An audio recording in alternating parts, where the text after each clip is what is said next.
Welcome to NarrativeNook audio tales where enchanted stories come to life.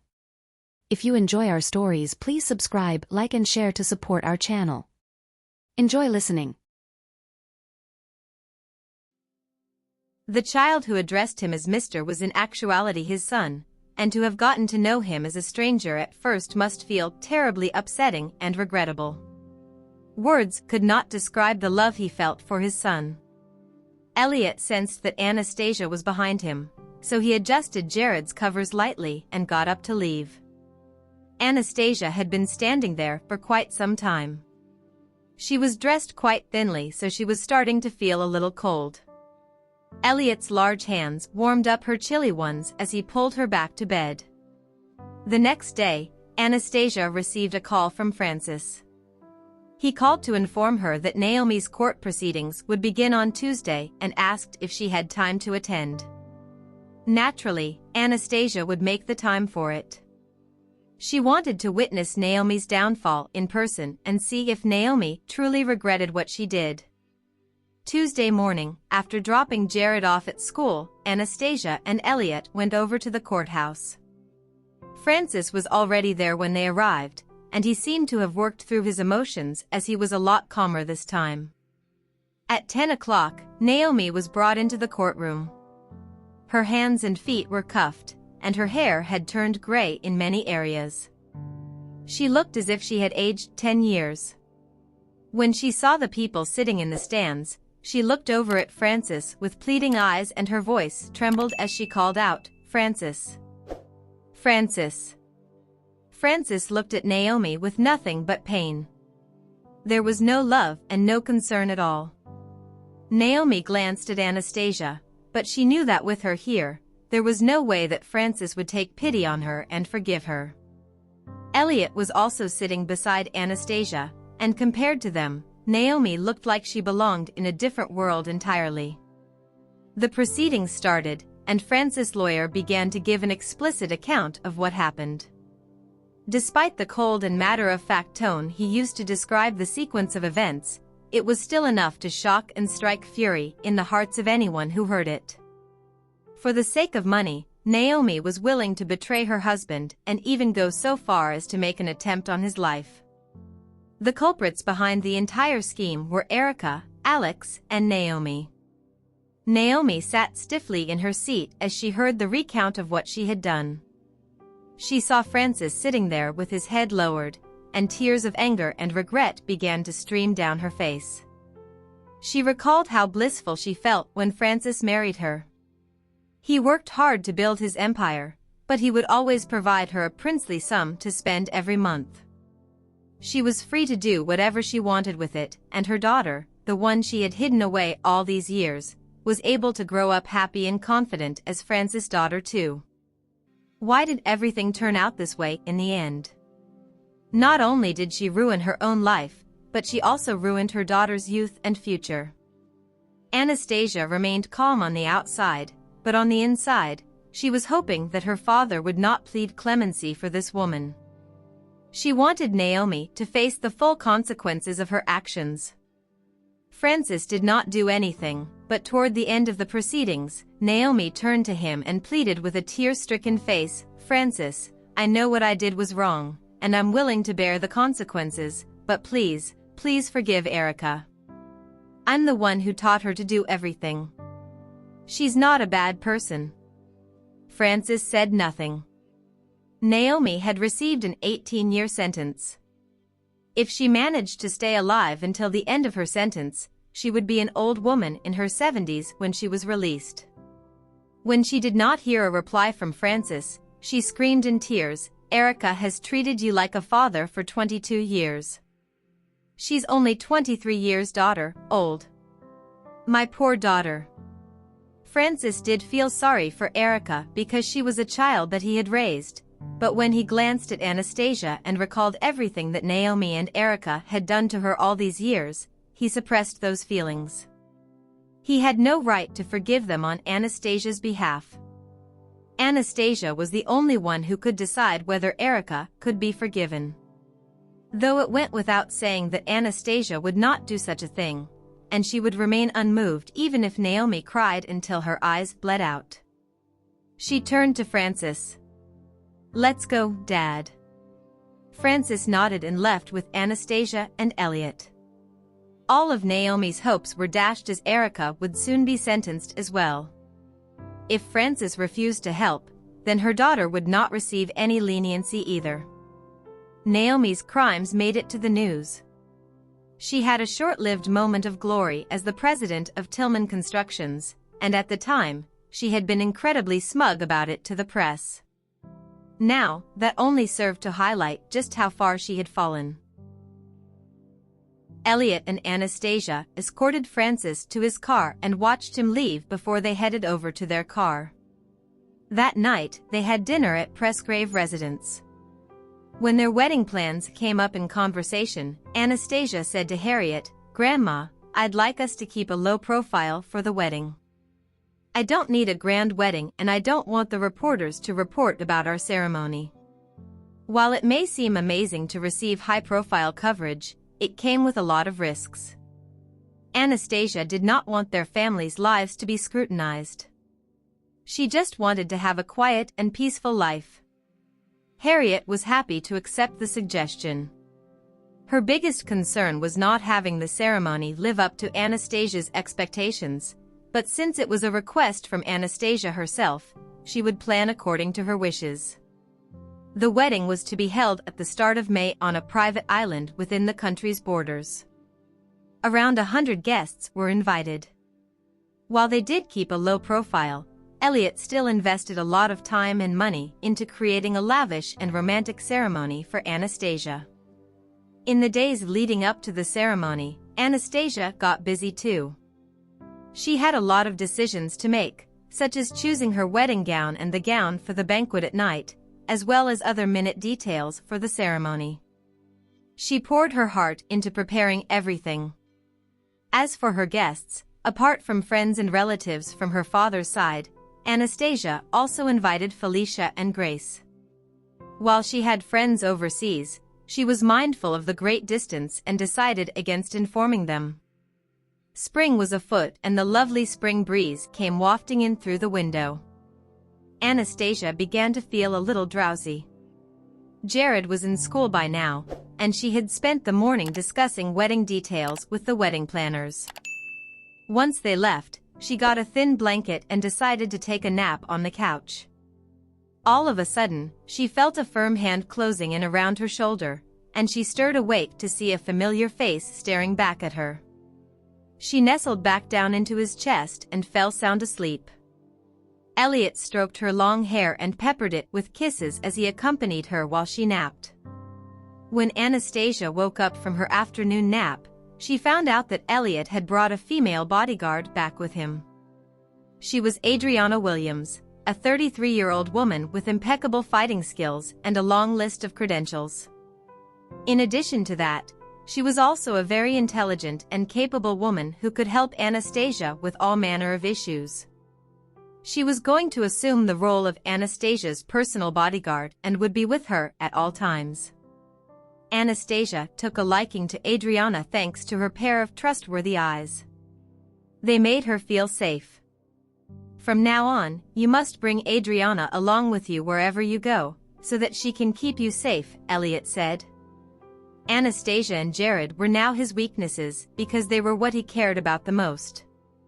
Anastasia nodded agreeably. Okay. A gentle spring shower began late in the afternoon, and when Jared came home, he pulled on his rain boots and grabbed an umbrella to go off and play in the garden. Anastasia did not stop him. The newly hired servants were preparing dinner, so Anastasia joined Jared in the garden. However, her mind wandered for just a few moments, and when she snapped out of it, Jared was gone. She jumped to her feet in fear. "Jared? Jared, where are you?" "Mommy. Mommy, look." Jared stuck his head out of a nearby bush and showed her what he cupped in his hands, a kitten whose fur was soaking wet, and who was meowing weakly. Anastasia was stunned. She watched as Jared carefully wrapped the kitten in his clean clothes and asked, "Mommy, can I keep it?" He was staring at her with imploring eyes that made him look as pitiful as the kitten in his arms. How could Anastasia deny her son when he looked so sincere about this? Okay, you can keep it. Anastasia nodded.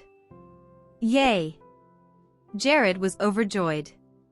He did not continue playing in the rain anymore, but instead, he carried the kitten into the house at once.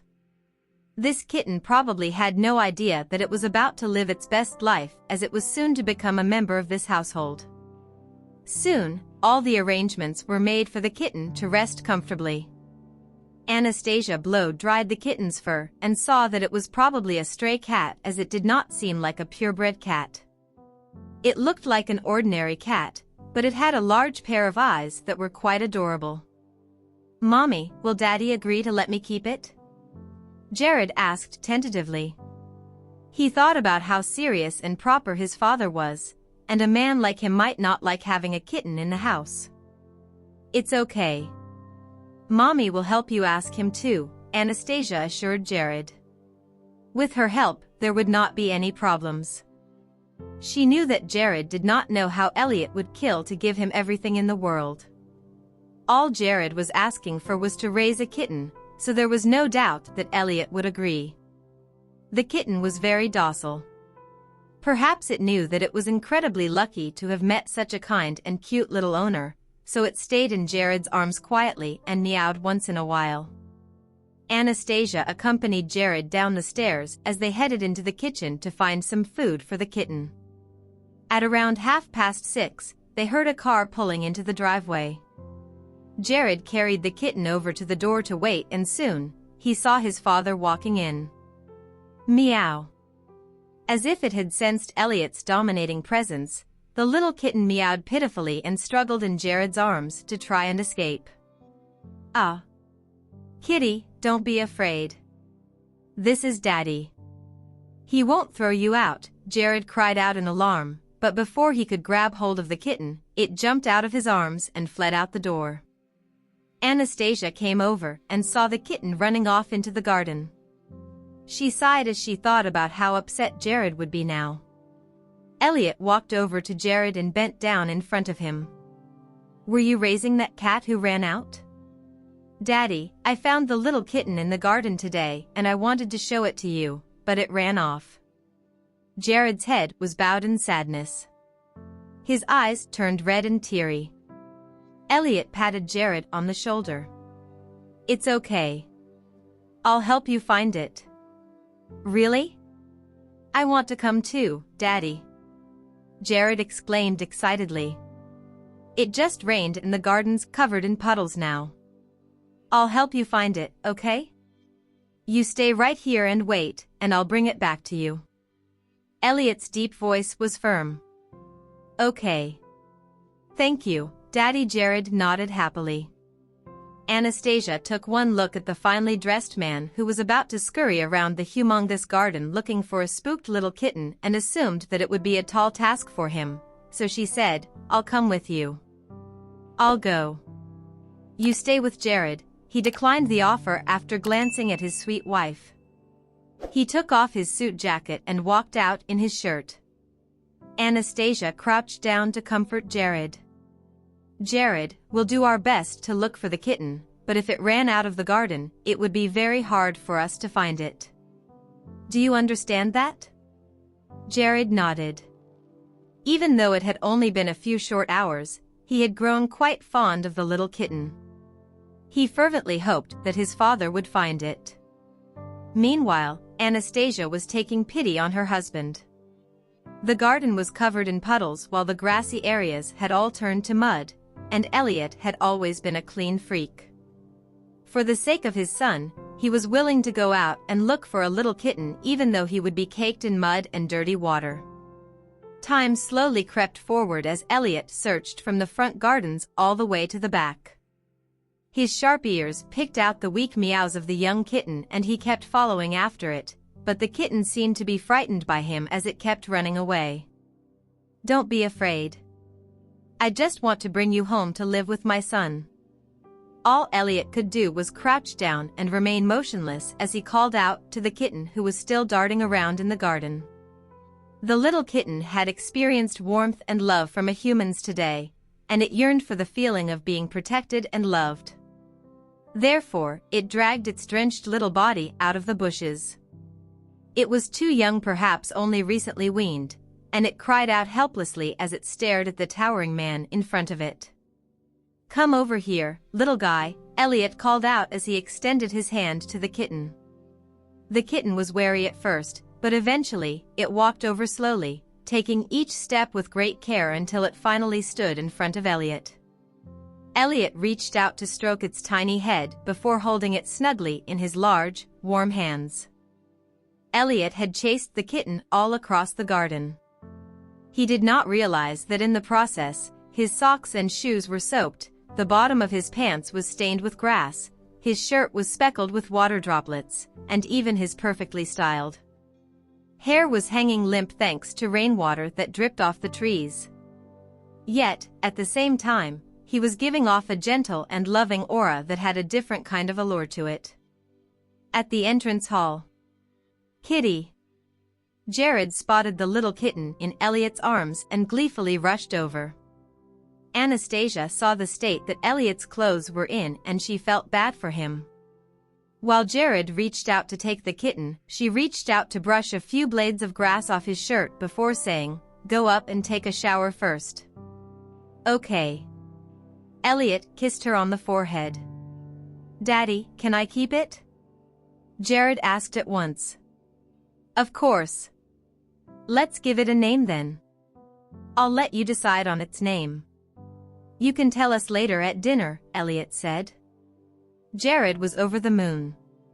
He hugged the kitten close and said, "Okay. I'll bring it back to my room now." Anastasia had prepared a clean and cozy little bed for the kitten. "We'll need to go and buy some cat food tomorrow."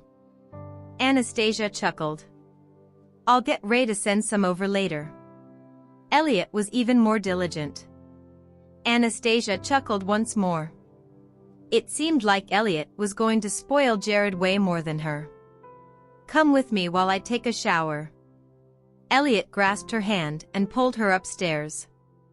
Anastasia could only follow along behind him, but once they reached the room, she herded him into the bathroom while she picked out a set of clean clothes for him. Once Elliot went into the bathroom, Anastasia walked over to his closet and rummaged among his casual clothes before picking out a gray t-shirt and a pair of loungewear license pants. She liked the way he looked in these sorts of casual home attire. He looked a lot warmer and more welcoming in these clothes, in comparison to his typical formal work attire. However, when it came to Elliot, he looked attractive no matter what he wore, and Anastasia loved him in every outfit. He had everything that she admired in a man. Anastasia set the clothes down on the couch and took a seat to wait for him. Soon, she heard footsteps behind her and she turned around to see a man walking out with a towel around his waist. Despite seeing his body every night, her heart would still skip a few beats and her blood would still start rushing through her veins whenever she saw him like this.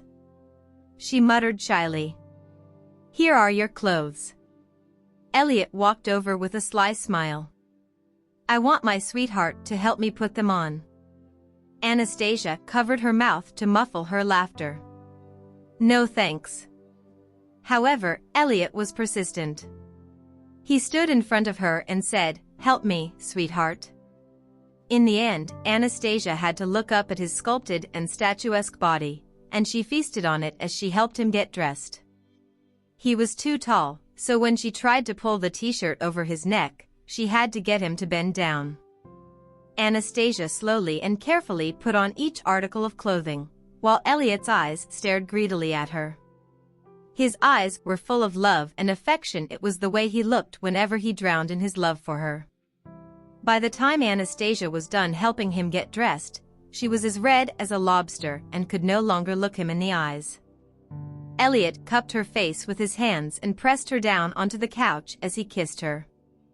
All day long, he had not been able to stay focused on his meetings as all he could think about was her. His heart felt empty whenever she was not around, and he wished that he could keep her by his side forever. His kiss almost sucked the life out of her.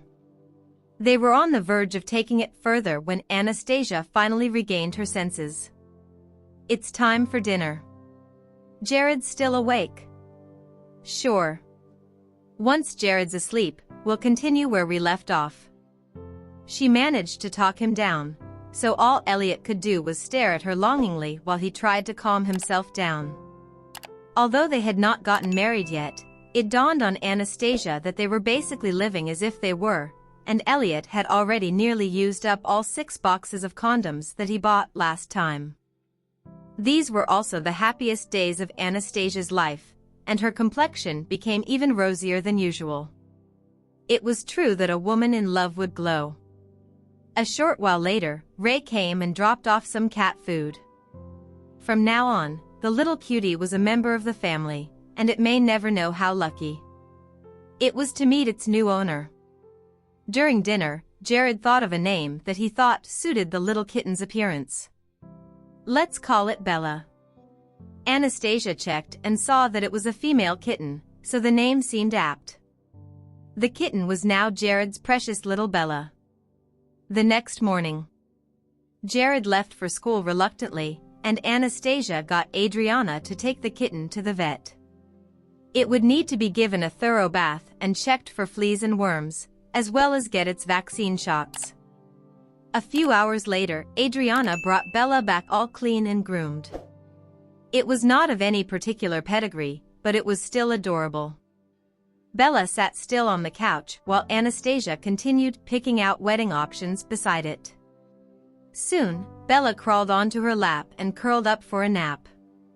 Anastasia chuckled at the sight. She had dreamt about raising a cat when she was young, but she had not had the right to raise a pet in that house. Now, her son would be the one who fulfilled her dream on her behalf instead. This led her to recall her life 5 years ago. When she first left the country, life was tough for her. The country she had left to did not allow abortions, and it was one of the darkest periods in her life. This turned out to be a blessing, as she did keep her son, and when he was born, his existence mended the holes in her heart. When she was 19, she met a few people who were of great help to her. They were students who had been properly enrolled in the Design Institute, unlike her, who had to fight hard to find a way to get in. She succeeded because she received help from them, but due to certain reasons, they had to separate again. However, the times she spent with them were filled with joy and laughter.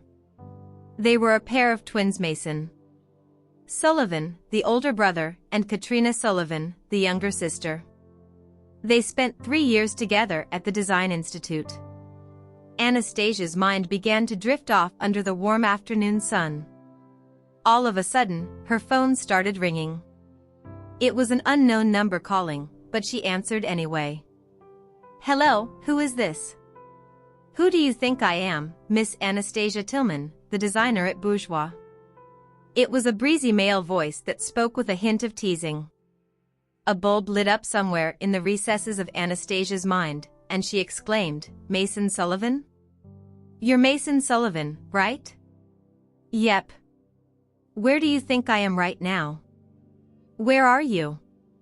Are you back in the country?" Anastasia asked excitedly. She had just been reminiscing about the past when she received this call. What an uncanny coincidence. "Yeah, I'm back. I'm here at the Department of Design office at Bourgeois right now, and I found out that you used to work here." "You're working for Bourgeois?" Anastasia was surprised at yet another coincidence. I just joined not too long ago." Mason was pretty happy too.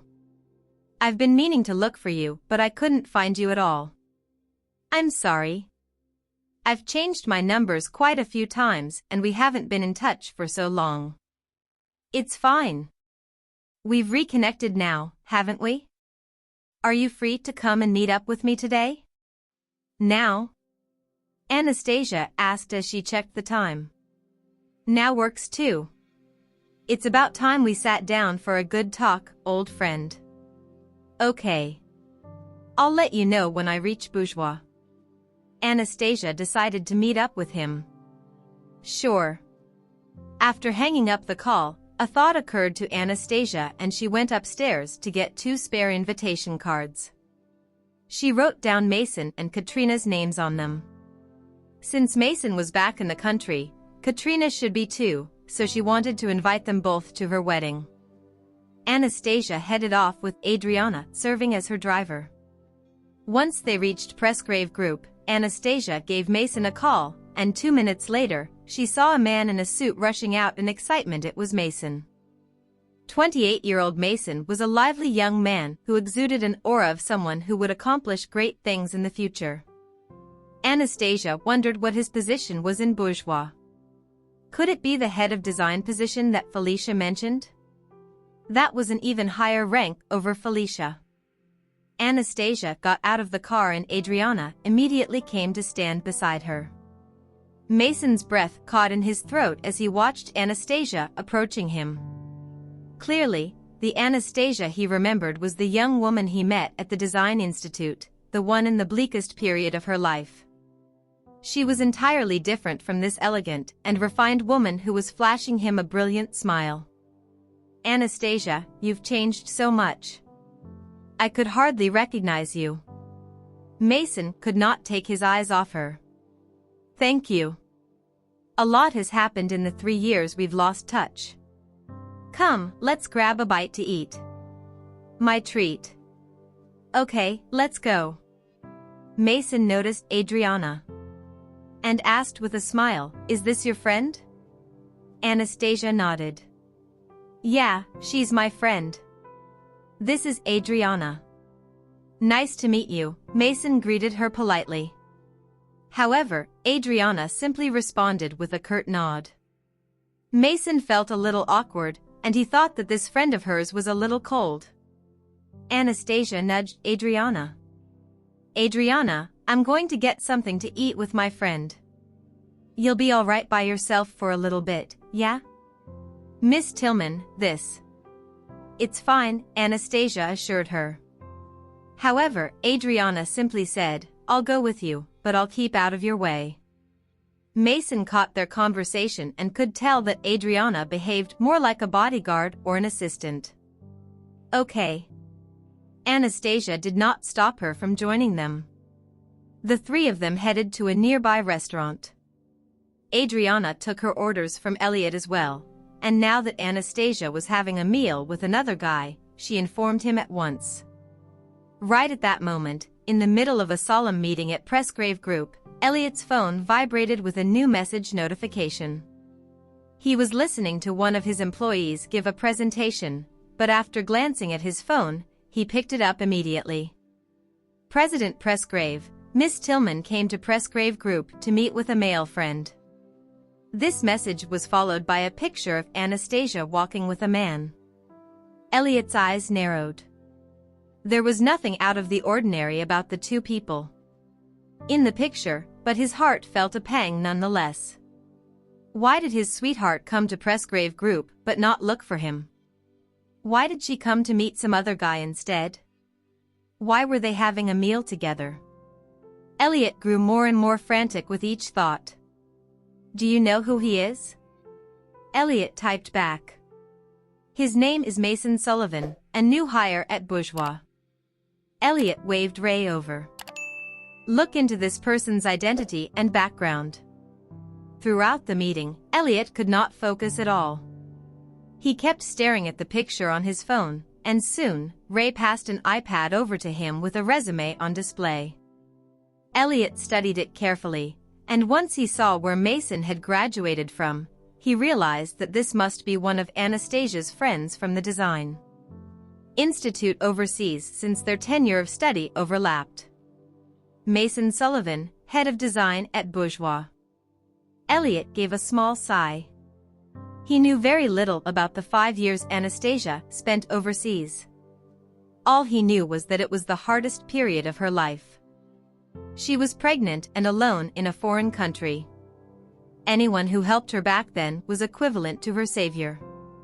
Did this mean that this man was also one of the people who extended a helping hand to her back then?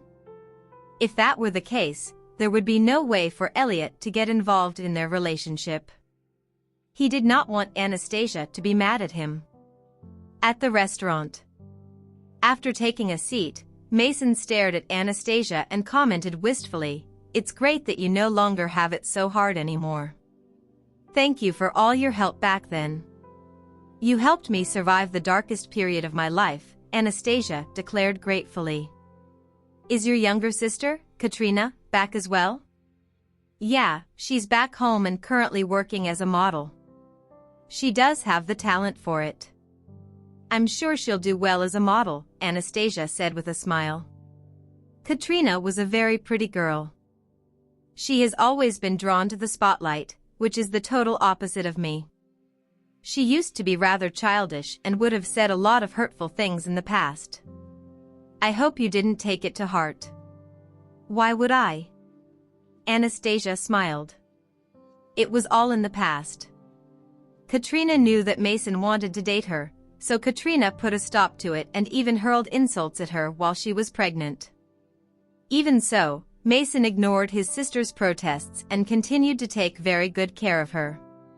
She was all alone in a foreign country, and sometimes she had no other choice but to accept his caring and thoughtful gestures to survive.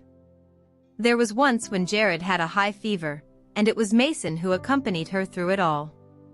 He carried Jared and ran down many blocks of streets until they found a doctor who could attend to Jared. Thankfully, Jared managed to pull through. That was the most frightened and distraught that Anastasia had ever been, and it was him who ignored his sister's objections and did everything he could to help her.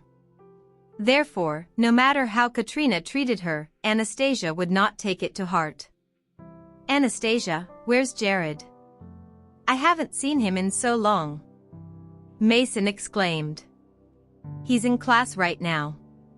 He's already 4. I'll bring him to meet you sometime." Anastasia chuckled. "Sure. I'm sure he's quite a looker now. He was so cute as a baby, so he'll definitely grow up to become a handsome man," Mason praised. Anastasia thought about Elliot. If Jared grew up to look like his father, he was going to be an incredibly handsome man indeed. "How did you end up working in Bourgeois?" Anastasia asked out of curiosity. "I was headhunted and invited to take the position, and I have a lot of faith in Bourgeois future development as a company, so I decided to come back to the country. I never thought our paths would cross like this again, but I ended up seeing your name at the office." "That's right, I used to work for Bourgeois." "Used to? Why did you resign?" Mason asked. Anastasia's eyes gleamed with happiness. Then, she finally remembered about the 2 invitation cards, so she took them out and passed it over to Mason. "Here, I'll be getting married soon, so I hope you two will come and attend the ceremony." Mason stared at the invitation cards for a very long time before taking them. There was a flash of dejection in his eyes. "You're getting married, huh?" He flipped the card open as he said that. Once he saw the name written inside, his eyes flickered. "Elliot Presgrave? Your fiancé is Elliot Presgrave?" Anastasia knew that he would be shocked. She nodded and said, "Yeah, my fiancé's name is Elliot Presgrave. Bourgeois owner, the president of Presgrave Group, Elliot Presgrave?" Mason chuckled somewhat bitterly as he bid goodbye to his fleeting moment of joy earlier. Sometimes, even when one reunited with the person they longed for, one still did not get a second chance, because someone even better, a man even more powerful than one, was now by that person's side. "Yes, that's him. He's also Jared's father." Anastasia nodded and shared a secret. Instantly, Mason's eyes flashed. "What? He's Jared's father? That be asterisk starred?" Anastasia nodded and pursed her lips. "Mason, you shouldn't say that about him. It was all an accident back then. But what he did left you with so much pain and so much despair that you even tried." Mason did not dare continue. Mason had saved Anastasia once. It was when she was 5 months pregnant. She had lost all hope and attempted to take her life by jumping off a bridge. Mason was the one who jumped into the river and rescued her. Therefore, in his eyes, the man who got her pregnant was an irresponsible bastard. Anastasia sighed and urged him softly. Mason, just leave the past in the past. I'm really happy right now. Mason's fists tightened. Why do you want to marry him? Is he trying to get custody of Jared? Is that why you have to marry him? Anastasia was taken aback, but she shook her head. No. A lot of things happened between us, and he has expressed a lot of regret about the past. We're truly in love. Does he know the disaster he brought onto you? Does he know everything you suffered through 5 years ago, all alone in a foreign country? Anastasia never mentioned the past to Elliot because she considered it an ill-fated low point in her life, but now that Mason showed up, those memories began to resurface again. Mason, it's not his fault. If he had a choice 5 years ago, he wouldn't have hurt me either. Anastasia sighed. I don't know how he managed to gain your forgiveness, but my heart aches for you. It was spelled out in Mason's eyes too, just how much sympathy he had for her. Thank you, Mason, but I've come out on top now. Oh, let me congratulate you for joining Bourgeois. Anastasia raised her glass. Mason sighed. We'll be there at your wedding ceremony. I wish you well, always. What about you? Are you married? Anastasia asked out of concern for her friend. Mason glanced at her before chuckling bitterly. No. I haven't found the right one. The only woman he had ever liked was seated in front of him right now. Back then, his sister refused to let him go after her and did everything she could to stop him. This led to Anastasia working for QR Group and him moving to a different country, and they fell out of contact as a result. There's no rush. You're still young. You'll find someone, Anastasia said reassuringly. I hope so too, but I'll leave it up to fate. There's no point trying to force things. Mason picked up the card and glanced through it again. You wrote this, right? I recognize your handwriting. Yup. Your handwriting still looks as amazing as ever. He looked up at the woman in front of him, and affection filled his eyes once more. Did you know? If it hadn't been for my sister coming between us, I would have tried to date you, and we might have. Mason was halfway through his sentence when he heard someone with a deep voice calling out, "Sweetheart." Anastasia looked up at the man approaching them and she got a little nervous. Why is he here? However, she recalled that he was the one who gave Adriana her orders, so it was only natural that he would be the first to know where she was and who she was with. He probably heard what Mason had been trying to say, because otherwise, he would not have used such a mushy term in public. You're here. Anastasia gave him a sweet smile as she stood up to greet him. Then, she introduced him to Mason. Mason, this is my fiancé, Elliot. Elliot glanced at Mason and caught his eye before pulling the chair out. As he sat down, he placed one of his arms on the back of Anastasia's chair and indiscernibly crowded into her personal space. It was like an animal staking his claim on its territory, but either way, the message was clear. Anyone could have gotten the message from a mile away, and Mason was no fool either. He greeted Elliot politely. Nice to meet you, President Presgrave. Nice to meet you too, Elliot replied with a faint smile. Elliot, this is Mason Sullivan. He's a good friend I met overseas. As Anastasia said these words, she emphasized the words good friend and stared at Elliot with a warning look in her eyes. Only Elliot would understand the warning in her eyes. She was warning him to not get jealous of Mason and to treat him with courtesy out of respect for her. Elliot blinked in response as if promising that he would be a good boy. Thank you for taking care of Anastasia while she was overseas, Elliot thanked Mason. Not at all. It was the right thing for me to do. Mason nodded and looked at the couple in front of him. He sincerely meant it when he said, Anastasia, President Presgrave, I wish you two all the happiness in the world. Thank you. You and Katrina must come to the wedding, Anastasia said with a smile. We'll be there. Mason checked his watch and said, I should get back to the office. There are still a lot of things I need to get the hang of. I look forward to working with you, President Presgrave.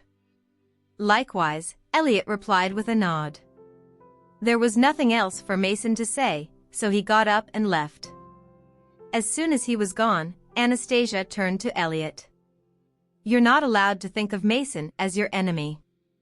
He helped Jared and me a lot while we were overseas, and when I was giving birth to Jared, he was the one who waited outside the delivery room. He's also the first person who held Jared.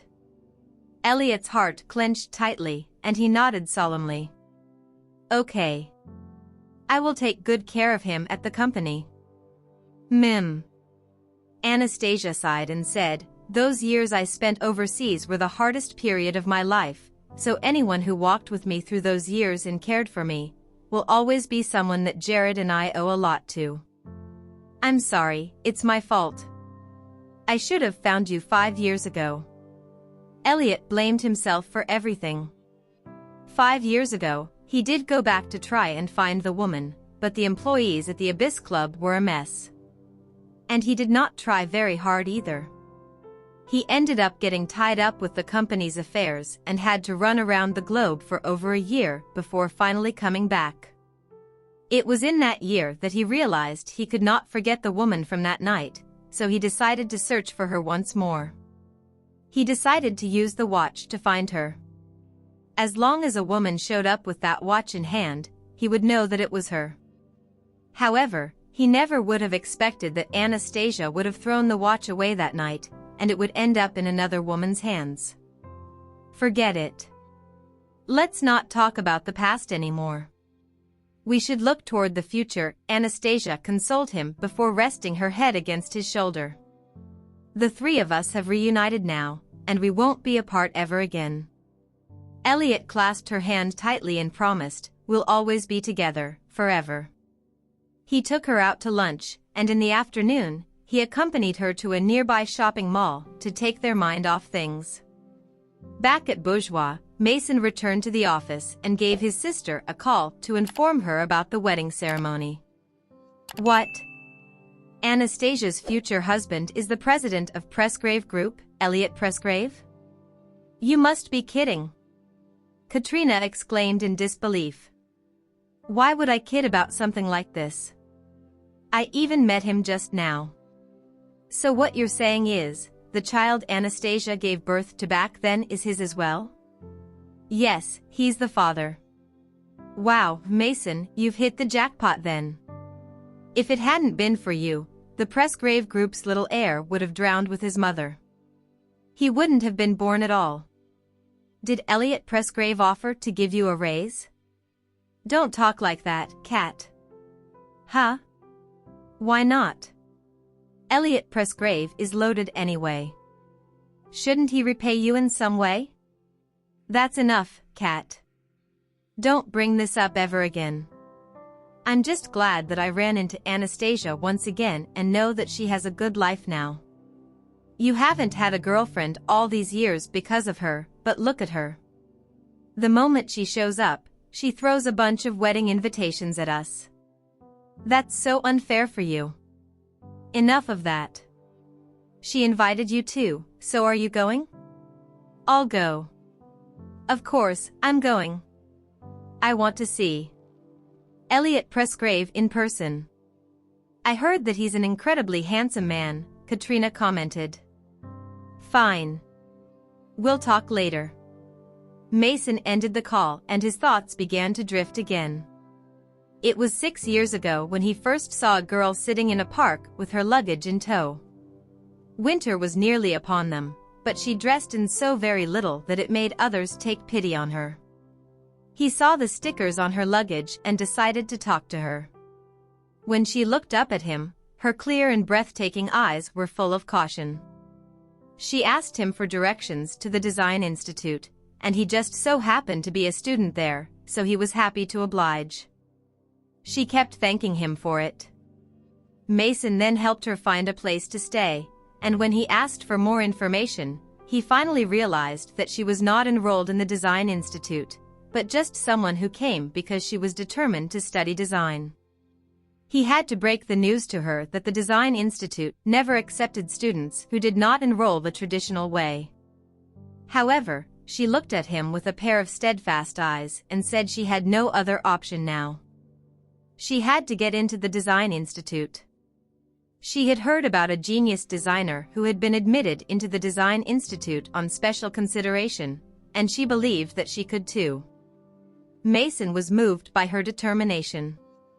He decided to help her approach the institute's administration. Half a month later, he brought her designs to his lecturer's office and kept pleading for his lecturer to make an exception for her, but he failed every single time. Mason did not give up, and neither did she. Just as he began to develop feelings for her, he found out that she was pregnant, and his heart came crashing down as well. It was around that time when she lost all hope in life. The Design Institute refused to make an exception for her. Throughout those dark times, he stood by her and watched as she struggled in the darkness of her despair, and every time, he would reach out to pull her back up with the strength to face the world again. That girl's resolve touched him to the core. He sympathized with her and fell in love with her, but his sister found out about it and tried to stop him from seeing her. In the end, while being 7 months pregnant, Anastasia brought over 100 designs to his lecturer's house, and she finally moved him. He made an exception for her and allowed her to enter the Design Institute as a student. She was incredibly gifted. Despite her abject situation, she created masterpieces that took everyone's breath away. Outside the delivery room, he gingerly carried the child she gave birth to in his arms. At the same time, the doctor chewed Mason out because her amniotic fluid had nearly dried up by the time they arrived at the hospital, and the baby would have suffocated to death had they been just a few minutes late. Right at the moment, all Mason could think about was his desire to look after this mother and son duo, even if his family protested against the relationship. 3 days after the delivery, Mason was the one who took care of Anastasia and her son while they were cooped up in a tiny room. By the time the baby was about to celebrate his first birthday, she graduated. At the same time, his family came over and did their best to stop him from ever seeing her again. He was called back home for 3 months, and when he finally returned to where she lived, all he saw was a letter that she had left behind. She was gone, and they lost contact. The last time he saw her was in a photo of one of QR Group's ceremonies. She had become a chief designer and was accepting an award. Her smile was dazzling and confident, and she looked like a brilliant star shining in the sky. She had grown strong and confident, and she found her footing in life, while he left for a different country. Life worked in mysterious ways. They were finally in the same city again, but now that they managed to see each other once more, she had already found the love of her life and was about to get married. Anastasia was in a reverie at the restaurant. The sunlight flitted through her hair and her eyes a sparkle that made them seem like diamonds. Elliot only had eyes for her while she seemed to be caught in her thoughts, though he did not know what they were. "Let's eat. The food's getting cold," he reminded her gently. Anastasia exhaled slowly. All this talk of the past dredged all those feelings back up again. In fact, she felt incredibly guilty over the manner of Jared's birth too. Before he was born, she was not a good mother. She had hated his existence and had tried to prevent him from being born. She had also even tried to take her own life before. "Can you tell me what's on your mind?" Elliot asked softly. He was truly worried about her. "When I was pregnant with Jared, I really did not want to keep him. I tried searching for a place to get an illegal abortion done, and I even tried taking my life." Anastasia's eyes glittered with tears. She did not know why she was spilling all these horrid details about the past to him. Elliot's heart felt like it was being squeezed. He sat beside her and pulled her into a hug. "I'm so sorry. I'm the one who caused all your suffering. I don't know how I managed to pull through back then, but Mason was my savior." Anastasia looked up at him and said, "You need to be good to him, okay?" Elliot nodded. "Yes, I'll make sure he has a good career with the company. Everything I have today, and the fact that I was able to meet you, is all thanks to the help he gave me back then. If it hadn't been for him, I might have drowned in that freezing river that day." She poured out all the memories that she had locked away. He held her even more tightly as he kissed her hair. There was nothing he could do about her past, but he would do his absolute best to make it up to Anastasia and Jared in the future. Once they left the cafe, Elliot and Anastasia went to pick up their son. The sun was beginning to set, and they watched as he came running out to them. Both of them felt their heart surge with joy. "Daddy. Mommy." Elliot reached out and carried Jared with one arm while using the other hand to hold Anastasia's. "Let's go home." In a bar in the city center, before opening time, a man was sitting at the bar, drinking alone. His long and slender fingers picked up the faceted glass and brought it to his luscious lips before he downed it in one go. Once he finished drinking, he slammed his fist on the table and everyone around him jolted as if his fist had slammed into their chests. "Damn it. Who on earth is she?" The man's cool voice was laced with frustration. Thank you for listening. If you have enjoyed this story, please like and share so others can see it too. Also hit the subscription button and notification bell so you can be notified on our next release. Thank you for your support. God bless you.